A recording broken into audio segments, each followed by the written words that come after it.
దిన శుభాకాంక్షలు ప్రభువైన యేసు క్రీస్తు నామమున ప్రియ శ్రోతలకు తెలియజేయుచున్నాను. నేటి దిన వాక్య ధ్యానం కొరకు పరిశుద్ధ గ్రంథాన్ని తెరిచి 20వ కీర్తన 2వ చరణంలో రాయబడిన మొదటి వాక్య భాగాన్ని చదువుకుందాం.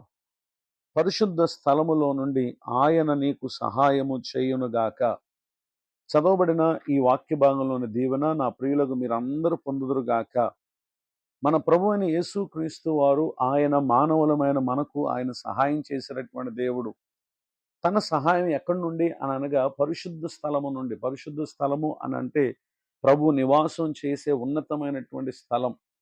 సహజంగా అనేక మంది తమ కష్టస్థితిలో తోటివారి సహాయాన్ని, బంధుమిత్రుల సహాయాన్ని, ఆర్థికంగా ఉన్నత స్థితిలో ఉన్నటువంటి వారి సహాయాన్ని కోరి కొన్ని సందర్భాల్లో ఎవరు సహాయం చేయవారు ఉన్నప్పటికీ కూడా తమ అక్కర తీరని పరిస్థితులను మనం గమనించగలం.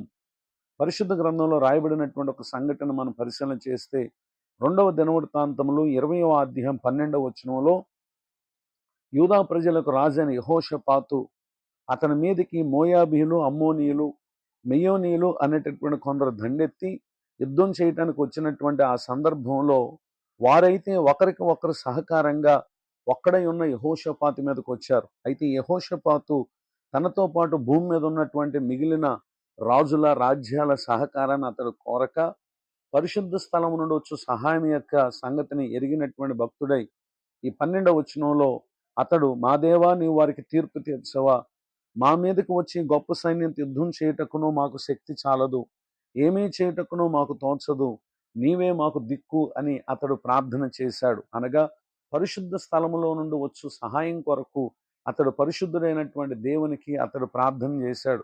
చేసినటువంటి ప్రార్థన ఆలకించినటువంటి దేవుడు యెహజీయేల్ అనేటటువంటి వ్యక్తి ద్వారా మొదట దేవుడు వారిని ధైర్యపరిచారు. యుద్ధం మీరు కాదు దేవుడే జరిగించారు అనేటటువంటి విషయాన్ని చెప్పారు. అలానే దేవుడు చేయు సహాయం కొరకు వారు ఏ విధముగా ప్రవర్తించవలెనో, ఏ విధముగా వారు నిలవవలెనో ఆ సంగతులన్నీ కూడా ప్రభు తెలియజేశారు.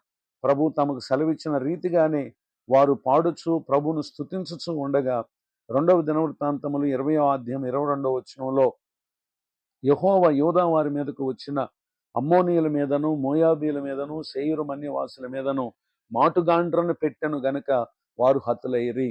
అనగా వీరిని హతం చేయవారు ఎవరో వారు చూడని పరిస్థితిలో ఉన్నారు. ఎందుకనంటే ఆశ్చర్యకరమైన అదృశ్య సంబంధమైన సహాయం దేవుడు తన ప్రజలకు అనుగ్రహించి తమ శత్రువులను హతమార్చినటువంటి విషయాన్ని ఇక్కడ మనం గమనించగలం. అంత మాత్రమే కాక వీరితో యుద్ధం చేయటానికి వచ్చినటువంటి ఆ శత్రువులే ఒకరినొకరు చంపుకొనుటను మొదలుపెట్టినటువంటి విషయాన్ని అక్కడ మనం గమనించగలం. అనంతరం దేవుడు ఈ అద్భుతాన్ని వారి జీవితాల్లో చేసి 2వ దినవృత్తాంతములు 20వ అధ్యాయము 30వ వచనంలో దేవుడు చుట్టూనున్న వారిని జయించి అతనికి నెమ్మదిని అనుగ్రహింపగా యెహోషాపాతు రాజ్యము నిమ్మళముగా ఉండెను అనేటటువంటి విషయాన్ని ఇక్కడ మనం చూస్తూ ఉన్నాం. దేవుడు పరిశుద్ధ స్థలముల నుండి తనకు జయమును, రెండవదిగా నెమ్మదిని, మూడవదిగా నిమ్మళముగా ఏ విధమైనటువంటి ఆందోళన లేని రాజ్యముగా దేవుడు తన రాజ్యాన్ని దీవించుట, పరిశుద్ధ స్థలము నుండి దేవుడు వారికి అనుగ్రహించినటువంటి సహాయం. ఈ విధముగా ఎంతో మంది భక్తులు తమ జీవిత దినాల్లో ప్రభువుని వద్ద నుండి, అంటే భూమి మీద మనుషులు తమకు సహాయం చేయవారు ఎవరు లేకపోయినప్పటికీ దేవుని వేడుకున్నప్పుడు ఆశ్చర్యకరమైన సహాయాన్ని ప్రభు చేశారు.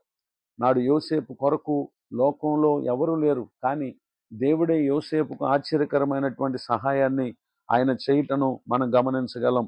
అంత మాత్రమే కాక కృత నిబంధన కాలంలో కూడా జరిగినటువంటి అనేక అద్భుతాలలో అపోస్తలుల కార్యములు 16వ అధ్యాయము 26వ వచనంలో చెరసాలలో వేయబడిన పౌలు, శీలకు ప్రభువిచ్చినటువంటి సహాయం పరిశుద్ధ స్థలము నుండియే. కారణం ఏంటంటే వారు ఆ స్థలమందుండి దేవునికి ప్రార్థన చేశారు, కీర్తనలు పాడారు. ఈ మాటలు వింటున్నటువంటి నా ప్రియ సహోదరి సహోదరులు, లోకంలో మీకు ఎక్కడ కూడా సహాయం దొరకని పరిస్థితుల్లో మీరున్నారా? ఏ ప్రయత్నం చేసినా అది విఫలమైందని చెప్పి కృంగి ఉన్నారా? అయితే ఈ దినం ఆయన యందు విశ్వాసం ఉంచండి. మీ నిస్సహాయ స్థితిలో ప్రభు సహాయం కొరకు ప్రార్థన చేయండి. అడిగినటువంటి వాటిని మీకు అనుగ్రహించబోతున్నటువంటి దేవునికి కృతజ్ఞతాస్తుతులు చెల్లించండి. మీకు ఇక్కడ ఎక్కడ దొరకని ఆశ్చర్యకరమైన సహాయం దేవుని యుద్ధ నుండి అనగా పరిశుద్ధ స్థలములో నుండి ఆయన మీకు సహాయం చేయబోతున్నారు. ఈ దీవెనకు నా ప్రియులకు మీరు పాత్రులు కావాలని కోరుతూ ఈ మాటలు ముగిస్తున్నాను. ప్రార్థన. కృపగలిగిన మా తండ్రి, మీ వందనాలు ప్రభువా. పరిశుద్ధ స్థలములో నుండి నీ ప్రజలకు సహాయం చేయవాడా వందనాలు. భూమి మీద ఎన్నో ప్రయత్నాలు చేసి విఫలమై నిస్సహాయ స్థితిలో కృంగినటువంటి వారు ఈ దినం నీ వైపునకు చూస్తూ ఉండగా నీ యొద్ద నుండి వారు ఊహించని ఆశీర్వాదం వారికి కలుగునుగాక. దైవజనులను, వారి కుటుంబాన్ని, సేవా పరిచయం దీవించండి. కృంగిన వారిని లేవనెత్తండి, దుఃఖితులను ఆదరించండి. మరి యొక్క నూతన సంవత్సర దయాకిరటం నేడు పొందినటువంటి ప్రియులపై మీ నూతన దీవెనలు కుమ్మరించండి. సమస్త కార్యాలలో మీ సన్నిధి వారికి తోడుంచి నడిపించమని యేసుక్రీస్తు నామములో ప్రార్థిస్తున్నాను తండ్రి. ఆమేన్. తండ్రి, కుమార, పరిశుద్ధాత్మ దేవుని సన్నిధి, సహాయము, సహవాసము ఇప్పుడు ఎల్లప్పుడు తోడ నడిపించునుగాక. ఆమేన్.